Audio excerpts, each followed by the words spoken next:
Ohio. I don't think that I've ever fully appreciated the sound of music until I first started listening to Blink-182 as a young boy during my elementary school years, which is funny to say because even then I knew what I was listening to was not entirely appropriate. I really understood what I had in my ears all those years ago after listening to the bonus tracks from Take Off Your Pants and Jacket and the Mark Tom Travis Show, but I would describe the sound of Blink-182 as the first love that I had as a child. Anytime I met anyone who liked their music or anyone who knew what I was talking about would instantly make my day because of these three guys, Mark, Tom, and Travis. They were absolutely special to me even when I was in elementary school. I first discovered them when the band was touring their self-titled album and my cousin was playing the record after going to see them live. I literally discovered these guys days after they went to go watch them in concert. Asthenia was the first song that caught my attention. It was a song about being lost in space. This time, where are you, Houston? Is somebody out there? Will somebody listen? My brother and I would beg our dad to take us to Best Buy every weekend so that between the two of us, we could own every single album from Blink-182. We eventually discovered Boxcar Racer, and then when Angels and Airways became a thing, I was on board for the first two albums, and Plus 44 was my favorite album in the post-breakup world. Blink-182 was my childhood. Then in the summer going into my senior year of high school, my best friend and I would listen to the first Blink-182 song for the first time since what? Not Now? That was Up All Night. Just in the name alone, it sounded something that was straight up Blink-182. And when we heard the news that the song was dropping, I woke up early, walked a few miles to my friend's house, and we waited all afternoon for that song to debut. Thank God that K-Rock played the song twice in a row so we could really soak it in. But here's the thing. I was 17 at the time. Up All Night was good to me, but I had no idea how great and deep it truly is. The last time I hung out with my friends, I put the song on while I was driving there, and it's not an exaggeration to say, but the song brought tears to my eyes. The rest of the night, I was arguing with my best friend about which song was better off of Neighborhoods. He believes it's After Midnight, and well, Up All Night. Now, to anyone watching this, if After Midnight or any of the other songs on that record speak to you and you personally believe that it's the best song on the record, then that's perfectly okay. It's all opinions, baby. Music and lyric composition can mean anything to anyone. It's like that saying goes, beauty is in the eye of the beer holder. Now that's an instant pop reference to anyone out there, but here's why I think that Up All Night is a fantastic song and why it makes so much more sense for it to be the debut song in the post-breakup reunion era.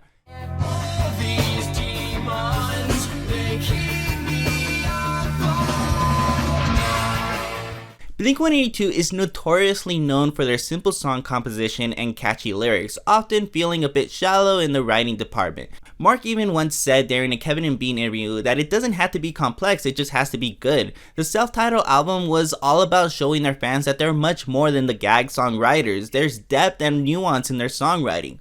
They wanted everyone to listen to their music and think, wait, this is Blink-182? And they certainly achieved it. The boys were becoming men, and they were all married and having their first round of kids by that point. So it all makes sense for their music to mature in the way that it did. So when the trio reunited and released Up All Night, it was up in the air for what we were going to receive.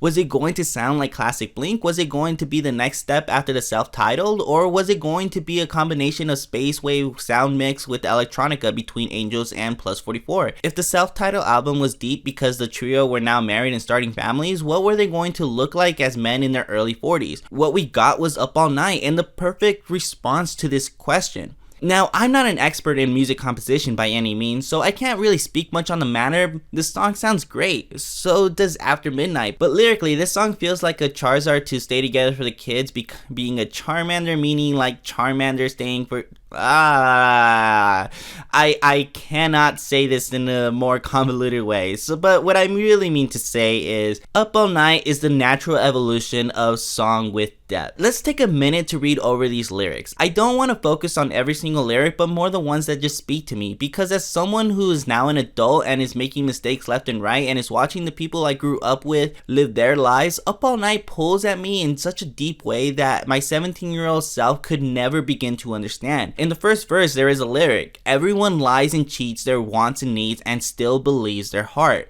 This line easily dismisses the idea of good versus evil, the nuance or gray in morality. People will act the way that they do for the reasons that they do. It's never because they're simply bad people. People will act in greed or dishonesty to achieve their desires and come away believing that they're good people, that it's all in the best of nature. It's like that philosophy question about stealing bread to feed your family type of thing. Would you steal bread to feed your family?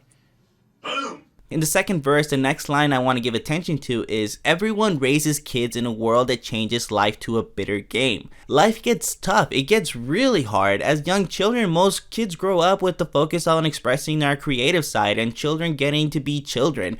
We're taught right from wrong and life is much more simpler, but as we grow up, we are introduced to the real world and the veil over our eyes we had as children are ripped away slowly but surely, and most of us turn cynical. Life will put us in dog-eat-dog situations. The next line, which is possibly the one that speaks to me most personally to me right now, is everyone works and fights, stays up all night to celebrate the day. Meaning that success comes to those who work for it, fighting with blood, sweat, and tears, dreaming of the day in which we earn our day of leisure. Hoping that everything that we're doing now is in service of a day in which our worries are overcome.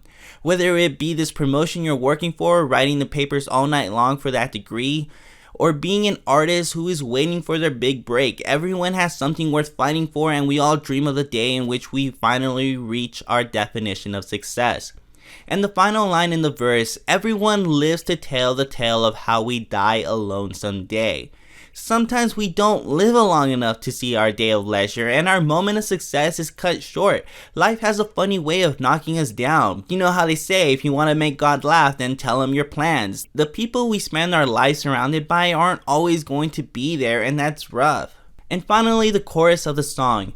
Let me get this straight. Do you want me here as I struggle through each and every year? And all these demons, they keep me up all night. They keep me up all night.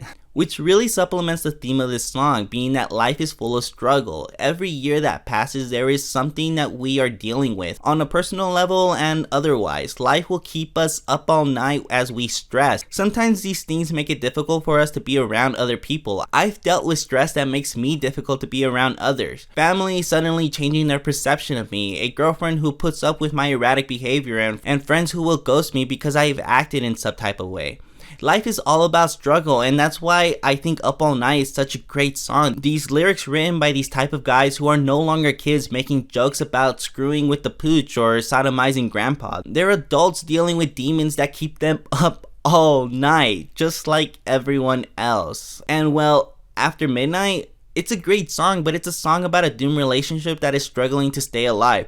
Don't get me wrong, it's not a bad song. I just feel like Up All Night is just a natural extension of the Blink Boys after the long hiatus, and it perfectly encapsulates who they are as people in the early 2010s. Originally, when I was plotting out this video in my head, I wanted to talk about how Up All Night is so good and how the new Blink, Blink that is dropping songs to promote their latest album 9, fails to capture their understanding of men who are no longer boys. How they missed the mark with songs about breakups and that edgy girl who's too cute to get out of your head, but I feel that deserves its own topic, so I'm going to end this video here for now. If you like this video, then please give me a thumbs up and consider subscribing, because I got other videos on other topics that's just not limited to music. This video is kind of like casting out a net to the Blink nerds and trying to get them to come watch my other stuff too. Let me know what your favorite song is from the different Blink eras. Oh, and if you're interested, I also have a weekly Simpsons review podcast called Save Me Jeebus here on Eat Some List as well.